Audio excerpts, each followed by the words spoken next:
Well, you see, the thing about Super is you can't outright hate the thing. Hey folks, MasakoX here. It's already 2021, and while we haven't seen a new animated Dragon Ball series for about 3 years or so, Dragon Ball Super as a whole has been with us for about 6 years. Can you believe that? I remember when I was at Anime Midwest in 2015, that was the weekend when Dragon Ball Super first aired, and the biggest point of conversation about that was seeing Vegeta on the back of a choo-choo train. Come on, at least people were talking about it, and Trunks finally got to go to the amusement park! And sure, while the anime itself ended in 2018, we've still had the Broly movie, and are treated to a brand new manga chapter on a monthly basis. Then there's also the Super Dragon Ball Heroes, the promotional anime.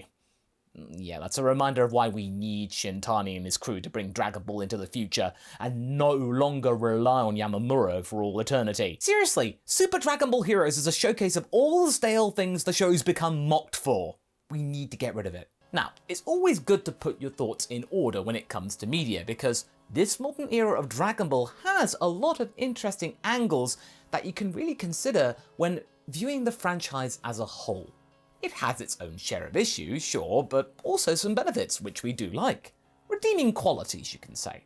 So, for today, looking back at everything that Super has shown us so far, we're going to be talking about 3 things that we like about modern Dragon Ball, and 3 things that we don't. So let's start the whole thing about one good, one bad thing. The first thing that really ruffles our jammies is, the 3 stakeless stories. There's nothing worse than having no stakes, am I right? Big up Miller and Carter gang! While we can be worried about the outcome of characters such as future Trunks, Granola, and Miras, the awkward timeline placement of Dragon Ball Super means that we really don't need to worry about our heroes and their fate. We know that they're going to make it to the end of Z-Pod in one piece, lickety split, no problem, thusly negating any potential fretting. We know that if there is going to be any status quo change, it might have to do with perhaps the absence of Beerus and Whis. But the longer that the series goes on for, the more we start to think that they simply, well, just didn't come to the tournament that at the end of Z happened. You know, everything's still good with them. They're still there, happily eating out Bulma's pantries, stop it. And low stakes are a real problem, seeing how boldly Z went about it by getting rid of Goku at the beginning of the initial saga, the Raditz saga. Sure, he came back, but it gave the other characters some time to shine. For the majority of the arc, they had to hold the fort. But unfortunately, it definitely said about the trope of characters just waiting for Goku. An unfortunate side effect. Also, while some things were pretty convoluted in Z, they at least felt pretty organic, as Toriyama himself at times wasn't really sure if Goku's sacrifice at the end of the Cell Saga, for example, would be permanent.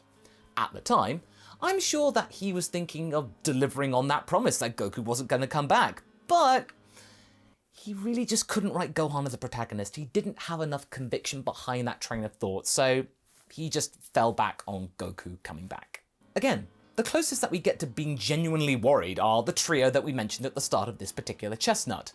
Future Trunks, because we know him from Z, and to be fair, the story in Super did him really dirty. Very dirty. Then there's Miras, who at least got some consequences for his actions, though if we are going to be seeing him again is a question for another day. And then there's of course the current new anti-hero, Granola, who so far has had a very strong start. You should really jump into the manga now, by the way, if you haven't. It's really good at the moment.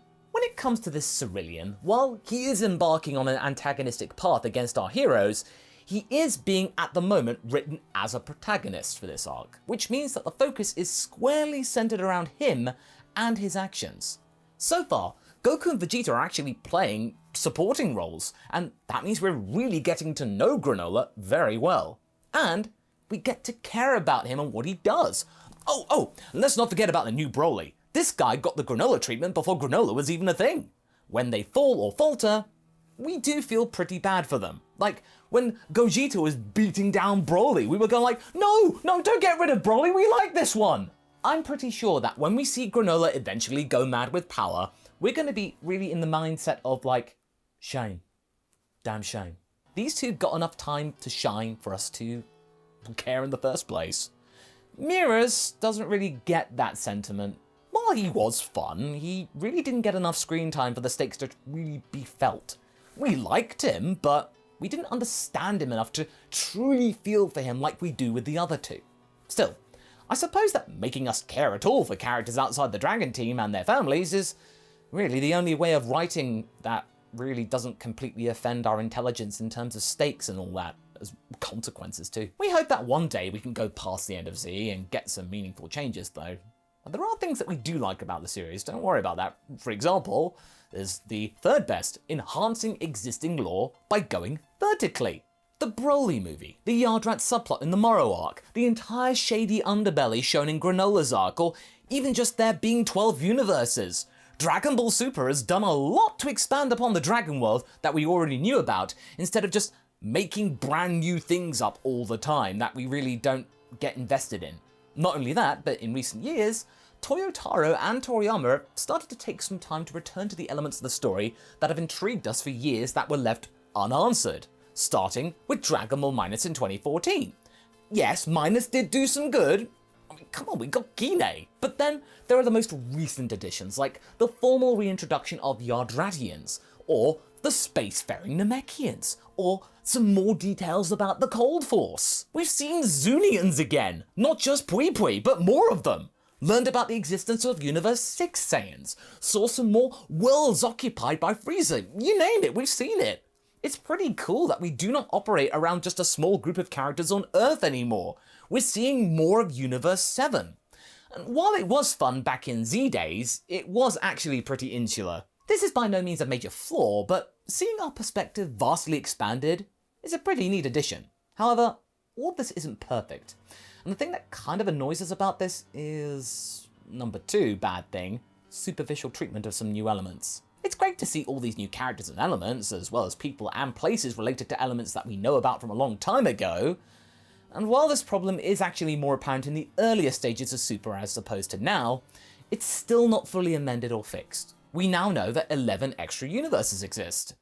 Yet we've hardly spent any time with the characters that live in them. Sure, Universe 6 got some episodes of their own, but it's mostly down to their relationship with Universe 7, nothing to do with themselves uniquely. And the creative team behind Dragon Ball is playing it very safe. We know that probably GT stopped them from taking riskier decisions, but come on, we want to see these new worlds. You talk about Sadala so much, show us more then. Deliver upon Vegeta's curiosity. Even Heroes, having some of the most bonkers interactions with these wacky new places, really only uses them sparingly. The GODs are literally just in group shots. We don't really get to see them up close. It's a shame, because we can imagine a spin-off show about them, or OVAs, or anything really that could star some of these characters and more. The Universe 6 Saiyans, the Pride Troopers, the Kamikaze Fireballs, Kato Pesra! We haven't even seen what the 4 strongest universes look like. Can we please get some adventures in Universe 1 perhaps? Perhaps they're actually hiding or holding back someone even stronger than Jiren. Give us something if we can't go there with our heroes. We hope that someday that they will travel to one of these other realms at least. After all, the whole Vegeta visiting planet Sodala thing seems to be like, right now, the bare minimum. Come on folks, give us that at least. Dragon Ball writing staff, this is a message from Havenai. Do not introduce any more things only to put them on a shelf and never explore them again. This is the best opportunity for the Dragon Room to fix the stakes problem about Dragon Ball that we mentioned earlier. At the same time though, we will say that there are still some good things that we can talk about in terms of the modern Dragon Ball world. It experiments with its antagonists. Hear us out here. While by no means the opponents in Dragon Ball Super, and we do count post-movie sagas, the original ones created for the series, they're not considered perfect and as iconic as the DBZ ones, we do have to admit that Frieza, Cell, and even Buu are similar in a way, very formulaic. This is not a gigantic game-breaking issue, of course. Their individual exchanges are iconic in their own right. I mean, after all, they did their job pretty well, get more people watching the show. We can say that Super at least got a little bit bolder, at least in the conceptual stage.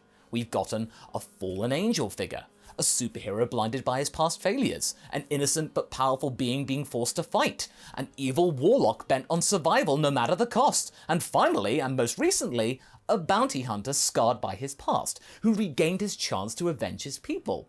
This is actually really fun. I mean, are they perfect? No, not in the slightest. We've had full videos dedicated to the likes of Jiren's issues, about how unnecessary convoluted Zamasu is, on how Moro takes too much from Cell. But we still like these guys. None of the antagonists of Super do we truly despise and wish that they were never made. And that's good. They are not as good as the OG trio, or quartet if we count King Piccolo into that, but all of them have had their moments. Even Granola in this recent arc already has had some cool scenes that will last into the arc's legacy and beyond. And we would say that some of them may even compete with Baby, whom a lot of people consider to be one of the best parts of Dragon Ball GT. So yeah, while it doesn't always work, it is at least nice that Super experiments with the source material at all, and its types of antagonist, with okay to decent results. Maybe less so with Jiren, but hey, if we ever see him again, we are firm believers that his character will improve and benefit being a hero with a new outlook on things. But there is one very major thing that kind of spoils modern Dragon Ball for us, which is... it's the Goku and Vegeta show. While a lot of you might say that, oh, this point is silly and incredibly obvious, why are you even talking about it? It doesn't make it any less true. Goku and Vegeta had been at the forefront of the series for many, many years, and it still kind of rubs us up the wrong way to this day. Yeah, Goku has been the protagonist from the very beginning, and yes, Vegeta has been his rival since Dragon Ball Z, and to some of you it might feel strange that we are just so adamant of wanting to make this change, and for some of the other characters that have fallen into obscurity to come back and be relevant again, but we know that according to the lore of the show, it would be really, really hard to get the human characters back to the level of Saiyans. It's just not practical. But the real problem is that they were never really allowed to properly retire, and we don't have that many characters that could replace them for the next generation, as the likes of Gohan, Trunks, Goten, and even Marin, sort of Pan, are really just supporting cast members, at best. Put simply, there's no junior team to step up later.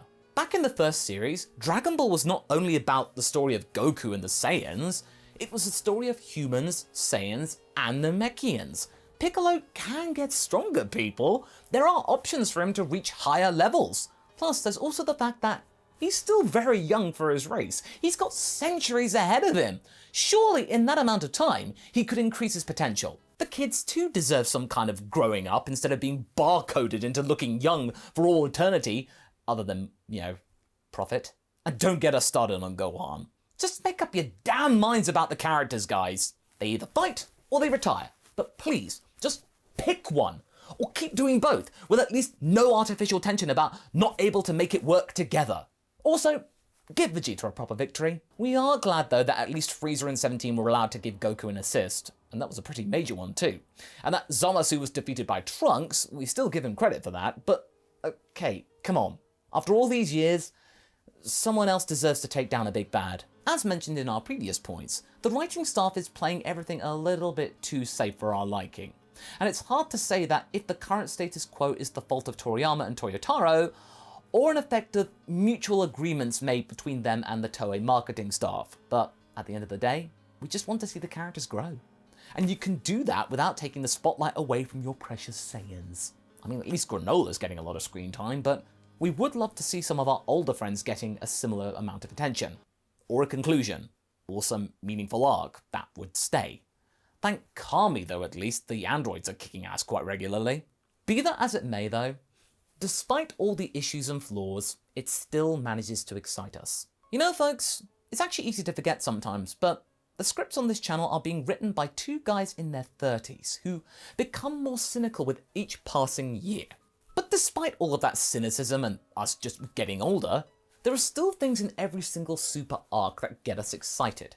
Goku vs Beerus, some awesome character interactions in the Resurrection F filler, the perspective of multiple universes, Goku Black. There are a lot of things that you can enjoy about Super, and a lot of the flaws of the modern iterations of the Dragon Ball series might come from the fact that it's just really trying too hard. When Toriyama was writing Dragon Ball and Dragon Ball Z, certain elements weren't iconic yet. He just thought it would be cool, and if his editors agreed, it just continued that way on and on. Nowadays, They are aware which shots and panels are the money shots. They know what the fan service of the series is, but sometimes they tend to overdo it to the point of auto-plagiarism.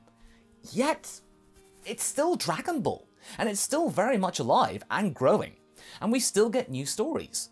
While we can't wait for a brand new animated series to come out, or even just a movie, which would make our work here much easier, let's just be honest about that, the manga itself can at least bring us a lot of joy and keep us invested. And that's a testament to the fact that even if Super isn't nearly as iconic as Dragon Ball or Dragon Ball Z, it's still Dragon Ball, and it still belongs on our shelves next to the previous iterations. But what do you folks think? What are your favourite and least favourite things about Super? Leave a comment below and let's get this discussion going. And I shall see you in the next video. Catch you later!